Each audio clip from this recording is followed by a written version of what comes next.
هموطنان آزاده، اشرف نشانها، دوستان و شخصیت‌های محترم، گردهمایی و تظاهرات امروز شما در استکهلم گواه روشنی از عزم خلل ناپذیر مردم ایران برای آزادی و سرنگونی رژیم ضد بشری آخوندهاست. فریاد مردم ایران از تهران و شیراز و بهبهان و اصفهان و ماهشهر تا هر کجای جهان این است که حاکمیت مردم غصب کردنی نیست. این حقی است که مردم ایران با بهای خونین برای آن جنگیده اند و آن را به دست خواهند آورد. دیکتاتورها چه شاه و چه شیخ سلطنت خودشان را مادام العمر تصور می کنند. برای همین در خونریزی و جنایت حد و مرزی ندارند. اما به گواهی تاریخ آنچه پیروز و ماندنی است حق خدشه ناپذیر مردم برای آزادی و دموکراسی است. انقلاب ضد سلطنتی با همدلی و جانفشانی و اتحاد شگفت‌انگیزش برای آزادی فراموشی ناپذیر است. خمینی رهبری انقلاب را به سرقت برد و حاکمیت آخوندها را به جای حاکمیت مردم به کرسی نشاند. در نتیجه این سرقت میهنمان بیش از 40 سال در اشغال جنایتکاران است. آنها کارنامه‌ای ننگین از فساد، دروغ، چپاول، ویرانی، کشتار، صدور ارتجاع و تروریسم و زنستیزی دارند. حاکمیت تبهکاری که بیشترین اعدام‌ها را به نسبت جمعیت در کل جهان و بیشترین تعداد اعدام زنان را مرتکب شده است. کشوری با یک اقتصاد ویران شده، یکی از پرتورمترین کشورهای جهان، با تعطیلی صنایع، ورشکستگی بانک‌ها و با بیش از 10 میلیون بیکار که 50% آن فارغ التحصیلان دانشگاه‌ها هستند. با تحمیل شرایطی که 60% جمعیت در سن کار غیر فعالند و عملاً طرد شده اند و با افزایش روزافزون جمعیت 20 میلیونی حاشیه‌نشین شهرها، کشوری که بنابر رتبه بندی بین المللی در صدر فلاکتبارترین کشورهای جهان شماره 4 جدول است.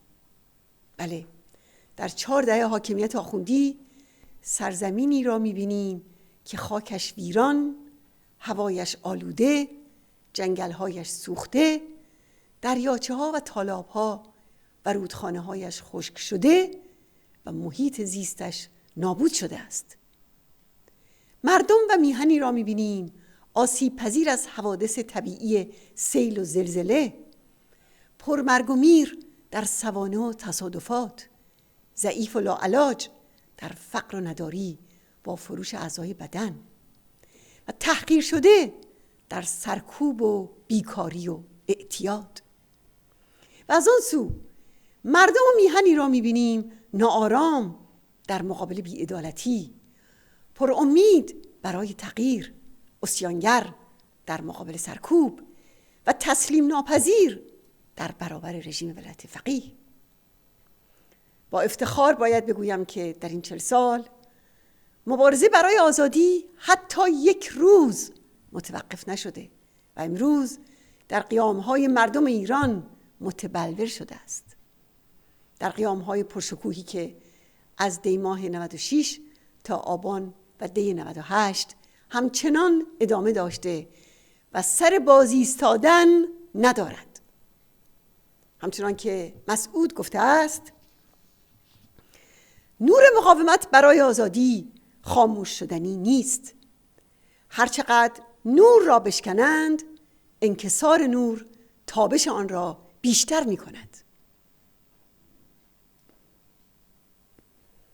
بیش از 1500 شهید آبان ماه و آن مجروحین و دستگیر شدگان و شکنجه شده ها و آن 120,000 که سر به پای آزادی نهادند یک حرف و یک پیام دارند و آن این است که مردم ایران حق دارند آزاد باشند، حق دارند حاکمیت خودشان را انتخاب کنند و حق دارند عدالت اجتماعی و توسعه اجتماعی داشته باشند. آری، مردم ایران شایسته آزادی، دموکراسی و برابری هستند. در آستانه 19 بهمن به اشرف زنان مجاهد و سردار موسی خیابانی و یاران فداکار آنها درود می‌فرستیم. آنان عاشورای مجاهدین را همچون مشعلی خاموشی ناپذیر فرا راه مبارزه و پایداری مردم ایران در برابر رژیم ولایت فقیه قرار دادند.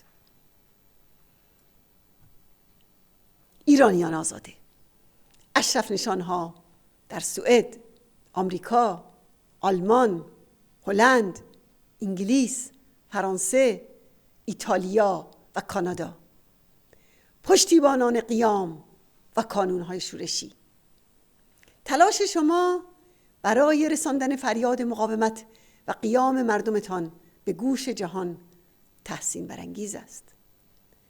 بر این تلاش ها بیفزایید و رژیم آخوندی را در محاصره بین المللی قرار دهید. دولت ها و مجامع بین المللی را به حمایت از حقوق مردم ایران و محکوم کردن جنایت های رژیم برانگیزید.